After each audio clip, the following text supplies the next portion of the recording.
नमस्कार मित्रांनो, 27 मेच्या प्रोममध्ये आदित्याला ब्युटिशियन कंपनीचा फोन येतो आणि पारुमुळे किर्लोस्करांना खूप मोठी डील मिळणार असते। आदित्याला एवढा आनंद होतो, तो प्रीतमला सांगत असतो, ह्या ब्युटिशियन कंपनीने आपल्यासोबत कोलॅबोरेशन करायचं ठरवलंय।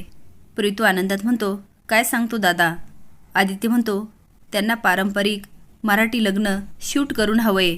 आता आदित्य आईल्याकडे अगदी आनंदाने जातो आणि म्हणतो, आई आपल्याला खूप मोठी संधी मिळते। आता तो सगळं सांगतो। आईला म्हणते, आदित्य ही डील कॅन्सल कर। आदित्याचा चेहरा पडतो।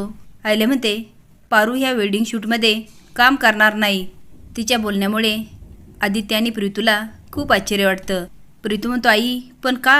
आईला म्हणते, प्रीतू एकदा सांगितलं ना, नाही म्हणजे नाही। पण आईल्याचा हेतू मात्र खूप चांगला असतो, कारण तिला वाटत असतं आपल्यामुळे पारू आणि हरीशचं लग्न मोडू नये।